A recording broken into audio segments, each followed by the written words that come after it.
ఈరోజు ఈ వీడియోలో కొంతమంది ముస్లిమ్స్ మాణిక్య ప్రభులు వారికి మాంసాహారం పెట్టారండి. అప్పుడు ఏం జరిగిందో తెలుసుకుందాం.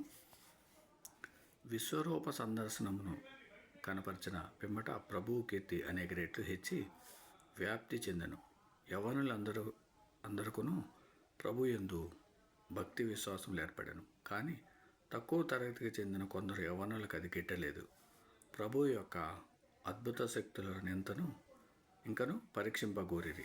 ఈ పరీక్షలో ప్రభువు నిలవలేకపోయినా ప్రభువు కీర్తికి భంగం వచ్చునని తలసిరి. హిందూ ముసల్మాను సంఘములలో అనేక మంది బైరాగులను ఫకీర్లను కలరు. అందులో వీరొకరు కానీ వీరిలో విశేషమేదీనూ లేదని చాటింపదలసిరి. తమ ఆతిథ్యంను నిరాకరించి తాము పెట్టిన పదార్థములన్నింటినీ భుజింపకపోయినా ప్రభువు హిందూ పక్షపాతి అనియు హిందూ ముసల్మానులిద్దరూ సమానమని చెప్పేటి మాట ఒట్టి బోటకమని చెప్పదలించిరి.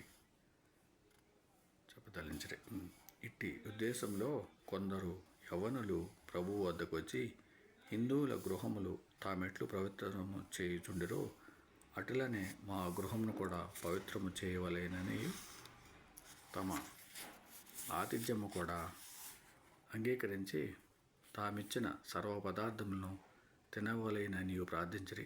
ప్రభు అన్నిటికీ అంగీకరించెను. మరునాడు ప్రభువునకు విందు ఏర్పాటు చేసిరి. ఒక గొప్ప పందిరి వేసి అతి వైభవంగా అలంకరించిరి. అందులో ఒక ప్లాట్ఫామ్ అమర్చి దాని మీద అతిథులకు ఆసనములు ఏర్పాటు చేసి మధ్య భాగమున ప్రభువుకు ఒక సింహాసనం వేసి అలంకరించిరి. అనేక మంది ముసల్మానుల విందుకు హాజరైరి. విందు సమయమునకు ప్రభువు తన శిష్య బృందంతో వచ్చెను. ప్రభువు మెడలో యవ్వనులందరూ పూలహారములను వైచిరి. అనేక విధముల ముసల్మాను సాంప్రదాయకంగా ప్రభువును గౌరవించిరి. ఎంత స్వల్పమైన గౌరవ లోపమును జరగలేదు. ప్రభువు సింహాసనం అలంకరించిరి. ఎవరి స్థానంలో వారు కూర్చుండ్రి. వంటకములన్నీను పల్లెంలో నుంచి శుభ్రమైన గుడ్డలను పల్లెముల మీద కప్పి అందరి ముందర ఉంచిరి. చాలా పదార్థములు మాంసంతో తయారు చేయబడిన. భోజన సమయం ఆయను. ప్రభువు తన ప్రక్కనున్న శిష్యునొకనితో పళ్ళెం మీది గుడ్డను తీయమని ఆజ్ఞాపించెను. శిష్యుడు అటులనే చేసెను. ఖర్జూర ఫలములు, మిఠాయి, పుష్పములు మాత్రం కనిపించెను. మాంసాహారం లేదు అక్కడ. ఖర్జూరాలు ఉన్నాయి, మిఠాయిలు ఉన్నాయి. అది అందరూ పల్లెముల మీది గుడ్డలను తీసిరి. అందరి ఎదుటను ఫలములు, మిఠాయి మాత్రమే కనిపించెను. మోసగాండ్రు కిన్నులైరి. తక్కిన వారందరూ సంతసించిరి. మోసగాండ్రు తమ్ము క్షమింపవలెనని ప్రభువును ప్రార్థించిరి. ప్రభువు క్షమించిరి. పల్లెములలోని ఖర్జూర ఫలములను, మిఠాయిని, పుష్పమాలను అచ్చటి వారందరకు ప్రసాదముగా పంచిపెట్టిరి. ముసల్మానులందరూ ప్రభువునకు బ్రహ్మరథమును పట్టిరి. ముసల్మానులు హిందువులకివ్వదగ్గ బిరుదుల్లోకెల్లా గొప్పదైన పీర్ దస్తగిర్ అను బిరుదమును ఇచ్చిరి.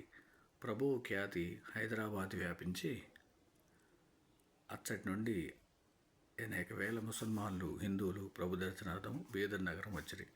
వీరిలో అనేక మంది అనేక కోరికలతో వచ్చిరి.